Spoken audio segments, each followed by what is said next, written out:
আসেন আমরা সবাই আগে ভিডিওটা দেখি, তারপর কিছু কথা বলি। আপনি কোথা থেকে এসেছেন? কোথা থেকে? আমি ফ্রান্স থেকে এসেছি। কি নাম আমি এখানে আপনার? থাকি। কি নাম আপনার? আমার নাম জুলিয়ান। কেমন লাগছে আজকে এখানে? হ্যাঁ, খুব সুন্দর। একটু মানে রোদ একটু বেশি কিন্তু সুন্দর লাগে, একটু শান্ত লাগে না? কতদিন হয়েছে আসছেন বাংলাদেশে? বাংলাদেশে আমার 6 বছর, অনেক দিন না?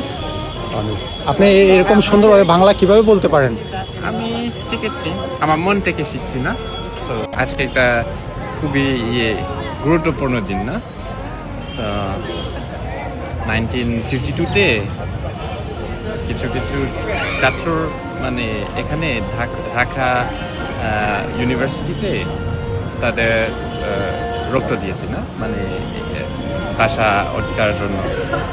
সো এই কারণে একটু মানে গুরুত্বপূর্ণ। আর এখন হোয়াটস ইন্টারেস্টিং যে আজকে একটা আন্তর্জাতিক দিবস না? বাংলা ভাষার প্রতি বিদেশিদের যে যতটুকু ভালোবাসা, অতটুকু ভালোবাসা এই বাঙালিদের ভিতরও নেই। তার কারণ আমরা এখন ঊর্ধ্বমুখী হয়ে গেছি। আমরা বাংলা বাদ দিয়া উর্দুর প্রতি বেশি দুর্বল হয়ে যাইতেছি।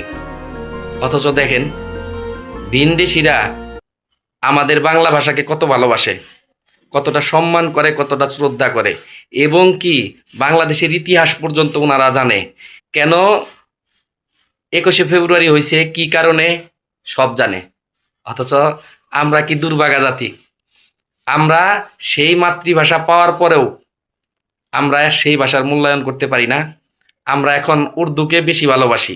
আমি একজন নগণ্য বাঙালি হিসাবে আমাদের মতো বাঙালিরা যদি বাংলা ভাষাকে বাঁচায় না রাখতেও পারে, আমার এটা বিশ্বাস যে আপনাদের মতো বিদেশিরা এই বাংলা ভাষাকে বাঁচায় রাখবে তাদের অন্তরে, তাদের শ্রদ্ধায়, তাদের ভালোবাসায়। আপনাকে আমার অন্তরের অন্তঃস্থল থেকে সেলুট ভাই, আপনি মহান। আপনার প্রতি শ্রদ্ধা, ভালোবাসা। আপনি আমাদের বাংলা ভাষাকে গর্বিত করছেন।